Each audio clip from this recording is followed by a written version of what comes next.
1. The man in the attic. Sarah had never been afraid of living alone. At 23, she had just moved into a quaint 2-story rental house in a quiet suburb. The landlord had mentioned that the previous tenant had left abruptly, but Sarah chalked it up to bad finances or an unexpected job offer. She never thought to ask more questions.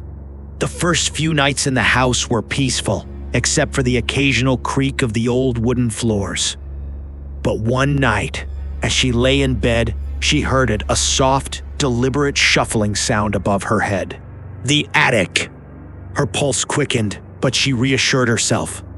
Old houses make noises, she muttered. The next day, she inspected the attic entrance, a simple pull-down ladder in the hallway ceiling. It was shut tightly. She convinced herself it had just been the wind, the pipes, anything but an intruder. But as the nights wore on, the sounds persisted. Faint scratching. A slow, steady thud. The feeling of being watched crept over her like a shadow. One evening, she came home to find the hallway light on. She was sure she had turned it off before leaving. Then the smell started.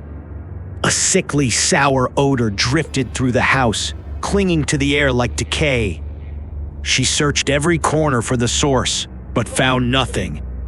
That night, she locked her bedroom door. At 3:12 a.m., Sarah woke up suddenly. The creaks above her head were closer now, almost directly over her bed. Then a whisper, faint, hoarse, indistinct. Something was in the attic. Her heart pounded as she reached for her phone. With shaking fingers, she dialed 911 and whispered her address. "There's someone in my house," she breathed. Minutes felt like hours. Then, a crash. The attic door swung open violently, and something heavy hit the floor. Sarah screamed and scrambled to the corner of her room, her eyes locked on the dark hallway outside her door. Footsteps, heavy, slow, echoed toward her. The police arrived just in time. They found a man, disheveled, his skin stretched tight over his skull, his eyes sunken and wild. He had been living in her attic for weeks, crawling down when she left, stealing food, watching her sleep through a tiny hole in the ceiling. And worst of all, he had a knife. And he wasn't alone. 2. The shadow in the window.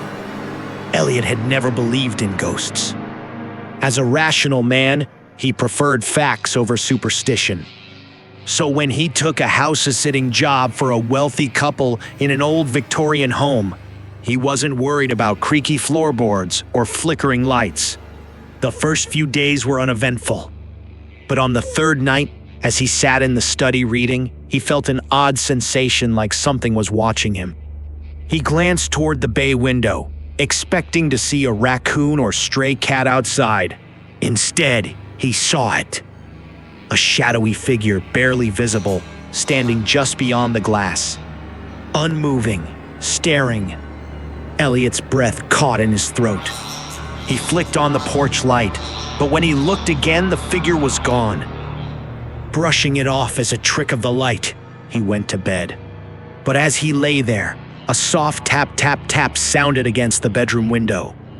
His blood turned to ice. He turned his head slowly. There it was again, the shadow. The next morning, Elliot searched the yard for footprints. There were none, but the sensation of being watched never left him. That night, he closed all the curtains, locked the doors, and made sure every window was secure. At 2:33 a.m., he woke up to a whisper, a soft, rasping breath.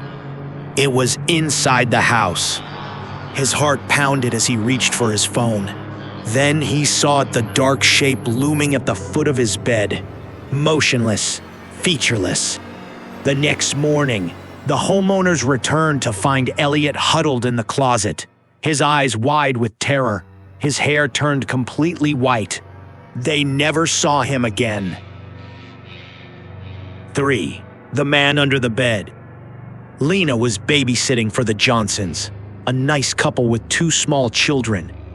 It was supposed to be an easy night feed. The kids, put them to bed, and relax until the parents got home. Everything was fine until she tucked little Ben into bed. "There's a man under my bed," he whispered. Lena smiled. "There's no one under there, buddy." "See?" She lifted the blankets and peered beneath. "Nothing but dust bunnies." Ben still looked worried. "But he talks to me when you're not here."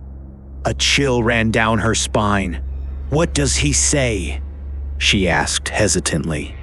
"He says he's waiting," brushing it off as a child's imagination. She turned on a nightlight and left the room. Later, as she lounged on the couch, her phone buzzed. A text from an unknown number. "Check the children." Her stomach dropped. She sprinted upstairs, flung open Ben's door, and her blood turned to ice.